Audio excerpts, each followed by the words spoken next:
So Secretary King, we'll start with you. Great. Thanks so much, Rick, and let me thank the Shanker Institute for hosting us and the AFT, and appreciate the opportunity to talk about this issue, and appreciate, Rick, your lifetime of work on this issue, keeping the candle burning at moments where it seemed like it was getting quite faint. So I'd start with this. I'm passionate about this issue partly because I am the beneficiary of intentional work on school integration. I grew up in New York City. I went to PS 276 in Canarsie and Mark Twain Junior High School in Coney Island, both schools that were, in the language of today, diverse by design. There was an intentional effort at PS 276 in Canarsie to make sure that the school served a diverse student population, and I had amazing teachers there. At the time when I lost my mom and lived with my dad who was quite sick, it was teachers at PS 276 who made all the difference in my life. And then I went to Mark Twain Junior High School, which was a school that was integrated as a result of litigation to insist that the school serve an integrated student population. And by that point, my father was quite sick. And again, it was teachers at Mark Twain who gave me a sense of hope. I couldn't be a kid outside of school, but in school, I had teachers who made school safe, compelling, engaging, and supportive. And so I'm very clear that the school diversity work can be the difference in whether or not we create school communities that are able to support all of our kids. And now, as a Montgomery County parent, and I see we have Josh Starr here, Montgomery County parent, I'm very grateful that my kids attend, again, public schools that are diverse by design. In fact, I often tell the story. My middle school daughter attends a middle school that's about a quarter black, a quarter Latino, a quarter Asian, a quarter white. And she was coming off the softball field one day, and I commented to her, "Oh, your team is just like a Benetton ad." And she then commented to me, "What exactly is Benetton?" But we all remember. There are enough people in the room who remember the ad. But I'm so grateful that she has the opportunity to be in a school that is a diverse school community. It's not perfect by any stretch, but there is a way in which kids are able to build relationships with each other and with teachers who are also diverse. That's quite powerful and will be, I think, a long-term benefit to both of my daughters. Actually, I was giving a speech last year to the PTA about the importance of school diversity, and I asked one of my daughter's friends, a white friend who would go to school with my daughter. They would often drive or walk to school together, and I said, "Well, do you think diversity in your school is good?" And she said, "Yeah, I really like how diverse our school is because it means I can learn about other people. But one of the things I really like about it is learning about other people helps you learn more about yourself." And I thought, yeah, that's pretty good for a middle school kid as a way of talking about the way that diversity was benefiting her personally. So I want to build on those examples of how I have seen firsthand the benefits to connect it to Rick's point that we are at a hopeful moment. I know if you're watching cable news each night, it is hard to be hopeful. But I actually think on this issue, there is important progress being made in communities all around the country.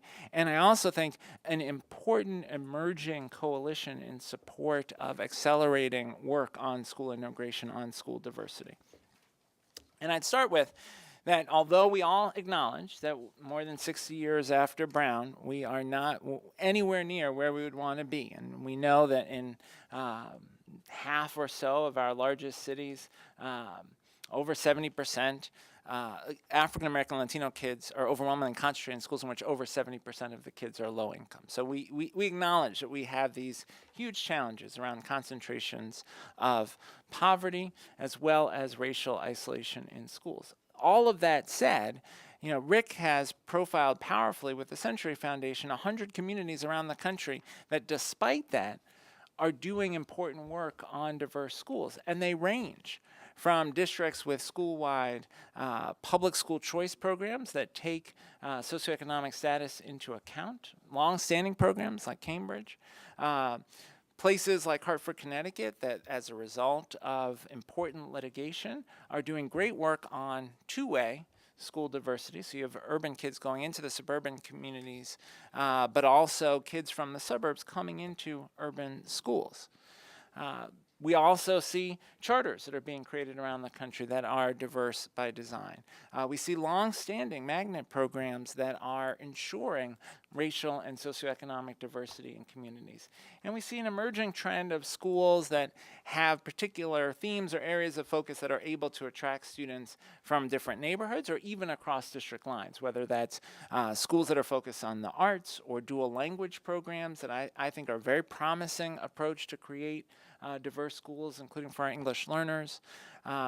In New York State, where I was state commissioner, career and technical education programs were, in some parts of the state, the most diverse programs you could find because they were drawing from multiple districts. I think about on Long Island, which is one of the most segregated places in America, on the basis of race, and has extraordinary economic isolation. You know, folks will say, you know, I live in Flower Hills, there's no way I would ever go to school in Flower Gardens, right? Because even though the communities are part of the same, what would seem to an outsider, the same neighborhood, there's such stark socioeconomic divides between neighborhoods. Folks see their schools as entirely different, but career and technical education programs in Nassau County and Suffolk County are drawing kids from across diverse communities. So there is positive momentum in communities. There's also, I think, on the policy front, positive momentum. Through the Every Student Succeeds Act, states have an opportunity to think differently about school improvement. And one of the things we did in New York State was to use school improvement dollars to support work on socioeconomic diversity. And so we had a statewide pilot grant program to incentivize communities to say, perhaps we'd have different outcomes if we didn't concentrate all the students with the greatest challenges in a small number of schools. Right? Which is not to say that it is impossible for a school that is made up entirely of students of color and low income. It's not impossible for such a school to succeed. And we have Karen Chenoweth here who's written extensively. She's at Ed Trust with me, written extensively about schools that are schools of concentrated poverty that are succeeding. But it is much harder. And from a systemic standpoint, I think it is a mistake for us to behave as though it is inevitable. And so the work that we did on using school improvement dollars in New York, I think is very replicable. As states think about their school improvement strategies under the Every Student Succeeds Act, they could leverage their dollars in that way. President Obama in the last year of the administration proposed a $120 million grant fund specifically for school diversity work, the Stronger Together grant fund. Now, we couldn't get Congress there, but we did have strong congressional support, and I think there's an opportunity in a future administration, in a future context, to come back to that kind of federal investment. We also had a grant that we created out of discretionary dollars at the department to support school diversity work. Now, unfortunately, my successor inexplicably canceled that grant, but the communities that were interested, many of them are going to continue working on those plans that they developed in pursuit of that grant, and Rick is working with some of those communities. So there is this momentum from communities and from a policy perspective that I think we can seize and build on. And certainly, while the New York City proposal yesterday was not what I think many of us would have hoped, it is still an important start, and it suggests that there is a level of engagement and interest from teachers and parents that is, in a way, compelling policymakers to pay attention to this set of questions.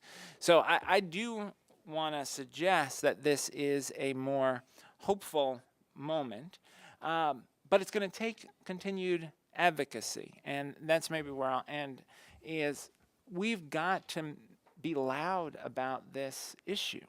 And the reality is, if you look at American history, and I taught high school social studies, you look at American history, race and class are central dilemmas throughout our history. It is hard to overcome that history.